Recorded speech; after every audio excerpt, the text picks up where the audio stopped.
Welcome to another deep dive. Today we're going to journey into the world of Eurythmy. Eurythmy. It's a fascinating art form It is. that might just change the way you think about movement and mindfulness and even language itself. You know, it's funny, when most people hear the word eurythmy, Yeah. they either scratch their heads or assume it's some obscure type of interpretive dance. Yeah, I have to admit, I was in the scratching my head camp before uh, diving into all this material you sent me. Right. It's incredible how Eurythmy kind of flies under the radar, considering its depth and the impact it's had, It does. particularly in education. Exactly. It's a hidden gem, really, and once you understand the core principles, Yeah. it opens up a whole new way of seeing the connections between our inner and outer worlds. Okay. Think of it like this. Right. Imagine seeing the consonants and vowels of a poem take shape in the air, or watching the emotional arc of a symphony unfold through human gestures. Wow. That's the magic of eurythmy. That's such a powerful image. Yeah. So to understand Eurythmy, we first need to understand the man behind it, Yes. Rudolf Steiner. Absolutely. Steiner was this multifaceted figure Yeah. in the early 20th century. Philosopher, social reformer, architect, you name it. I mean, what wasn't he? He developed this system of thought called anthroposophy, Okay.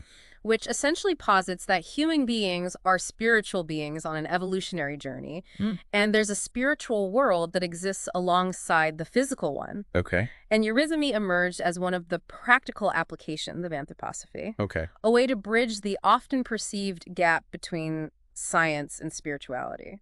So how does Eurythmy fit into all of this? Well- you mentioned it's not just dance, so what makes it unique? What's fascinating about eurythmy is that it's not about mimicking external forms, but expressing the inner essence of something, Okay. like a sound, a word, or even a musical note, through movement. Right. It has its own specific vocabulary of movements designed to express these qualities. Okay. For instance, there's speech eurythmy, where movements reflect vowels, consonants, even the grammatical structure of sentences. Wait, so you're telling me there are specific movements that correspond to grammar? Yes, That's mind-blowing. it is. And then there's tone eurythmy, Okay. which expresses musical elements like melody, harmony, and rhythm. Okay. It's incredibly intricate and nuanced. Wow. Steiner believed that every sound, every word, every musical note has an inner life, a kind of spiritual essence. Right.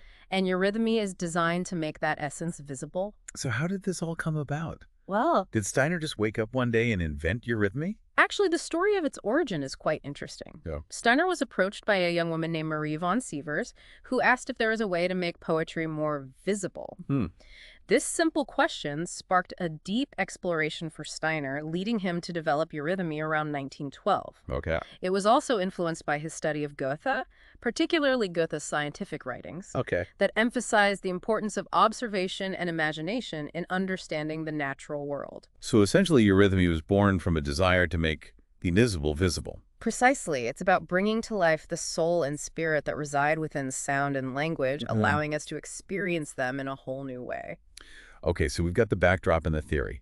Now, I want to get practical. Okay. From what I'm reading, Eurythmy plays a particularly significant role in Waldorf education. Yes. Our listener, the perpetual learner, is probably ears up at this point. Yes. Can you tell us a bit more about that? Absolutely. Waldorf education, another brainchild of Steiner, emphasizes holistic development, nurturing not just the intellect, but also the emotional, physical, and spiritual aspects of a child. Right. Eurythmy is integrated into the Waldorf curriculum from a very young age, Okay. helping children develop a range of skills from rhythm and coordination to spatial awareness and even creative expression. That makes a lot of sense. It's not just about sitting at a desk and absorbing information. Right? It's about engaging the whole child. Yeah. So what would Eurythmy look like in a Waldorf classroom? Yeah. Well, picture this. A classroom full of first graders walking rhythmically in a circle, clapping their hands to embody the flow and structure of a sentence. Okay. Or imagine them moving their arms harmoniously, learning to speak in a melodious way. Okay. Steiner even emphasized the importance of developing sensitive fingertips for speech modulation, which might involve delicate finger exercises. So it's not just about large movements, it's about fine motor skills and articulation as well. Exactly. That's amazing. Yeah. I can almost see how these exercises could bring a whole new dimension to learning. It sounds almost like a playful form of mindfulness. You're spot on. It really is. Yeah. And that brings us to another key aspect we wanted to explore. Okay. The potential of Eurythmy for personal development beyond the classroom. Perfect, because that's right up our listeners' alley. Right. Let's dive into that. So we've talked about how eurythmy can bring these new dimensions to learning and self-expression. Yeah. But one of the things that really fascinates me is its connection to mindfulness. Oh, I'm right there with you. It's not every day you find an art form. Right. That's also a pathway to greater self-awareness. Exactly. How exactly does Eurythmy cultivate mindfulness? Well, Can you give me an example? absolutely. Imagine this. You're focusing on a specific feeling, say joy. Okay. Now try to translate that feeling into a movement, a gesture, Hmm. a way of holding your body. Okay. You might reach your arms up your chest, open a lightness in your step. Uh-huh. That's the essence of how eurythmy can foster mindfulness. Oh, It asks you to pay close attention to your inner world, your thoughts, feelings, and even your breath. right. And then find a way to express those inner states through movement. So it's not just about mimicking the external form of something, Right. but embodying the internal essence of an experience. Exactly. That makes a lot of sense. Yeah. It seems like it would require a lot of presence and awareness. Yes. No space for your mind to wander off to your to-do list Right. when you're actively translating your emotions into movement. Exactly. And by bringing awareness to those often unconscious patterns of holding tension or expressing emotions, Mm-hmm. you can start to shift them, creating a more balanced and harmonious state of being. This begs the question, is Eurythmy only for people who are already into movement or dance? Right. Or can anyone benefit from it? Yeah. I imagine some people might feel intimidated thinking they need to be a trained dancer to even try it. That's a common misconception. Yeah. Eurythmy is truly for everyone, regardless of age or physical ability. Okay. It's not about achieving perfect technique or virtuosity. It's about exploring the relationship between your inner and outer worlds through movement. Yeah. I've seen people from all walks of life connect with eurythmy, from children to seniors, from athletes to those with physical limitations. I love that it's so inclusive. Yeah. You know, we talk a lot on this show about practices that can help us navigate the stresses of modern life and cultivate a greater sense of well-being. Yeah. Besides mindfulness, what other benefits might someone experience from practicing Eurythmy? Well, many practitioners report a greater sense of balance and harmony within themselves, both physically and emotionally. Okay. Think of it like this. Our bodies hold tension. Our thoughts race and our emotions can feel like a roller coaster at times. Yeah. Eurythmy helps create a sense of flow and integration, allowing these different aspects of ourselves to move in greater harmony. So it's almost like Eurythmy acts as a bridge between the physical and the mental emotional. Yes, That reminds me, we touched on the spiritual dimension earlier, we did. but I'd love to dive a bit deeper. Okay. How does Eurythmy connect to that realm? Remember how we talked about Steiner's idea that humans are multi-layered beings, physical, soul, and spirit? Yeah. Well, eurythmy aims to work on all three of these levels. So specific movements could be associated with different spiritual qualities or archetypes. You got it. For instance, certain gestures might be associated with courage, wisdom, or compassion. Okay. By embodying these qualities through movement, you're not just exercising your body, but also cultivating these virtues within yourself. It's a powerful way to bridge the gap between the abstract concepts of these qualities and their lived experience in your body and being. That's incredibly fascinating. It reminds me of traditions like yoga and Tai Chi, which also emphasize the link between movement and spiritual energy.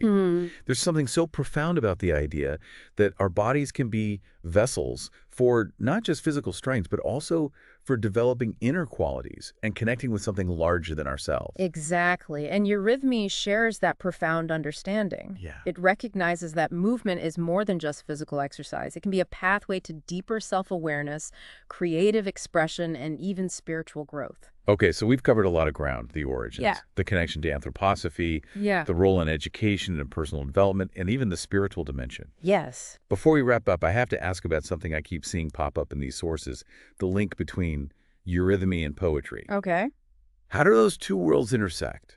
That's where it gets really interesting, even poetic, you could say. I like where this is going. Steiner had this fascinating idea that there's a hidden eurythmy already present within poetry itself. Okay. In the way language is used and structured, the rhythm and flow of the words, the pauses, the emphasis. So eurythmy makes that inner hidden eurythmy visible, tangible even. Exactly. It brings the soul spiritual counterpart of spoken words to life through movement. Wow. It's almost like watching a poem come alive in 3 dimensions. Yeah. Imagine watching a Eurythmy performance of your favorite poem.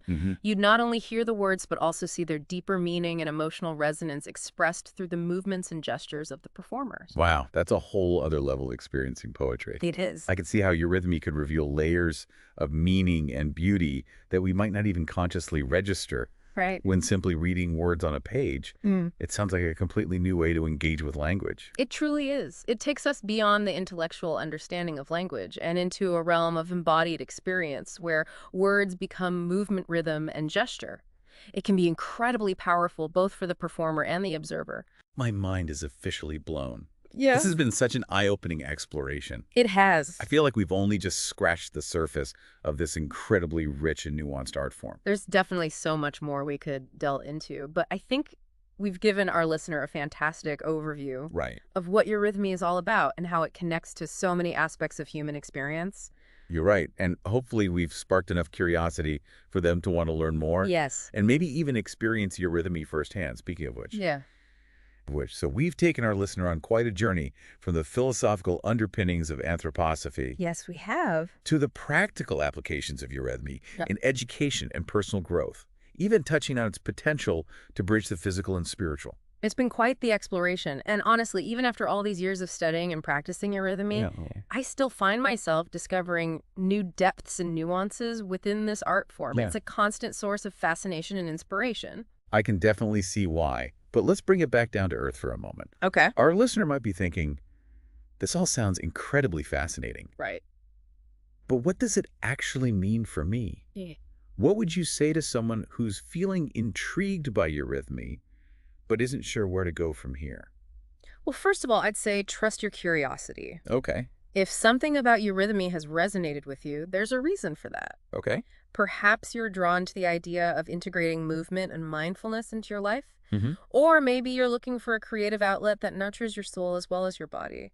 Okay. Whatever it is, don't dismiss that spark. I love that. Trust your curiosity. Yeah. That should be our motto. I like that. But okay, let's say our listener is ready to take the next step. All right. What are some practical ways they can explore Eurythmy further?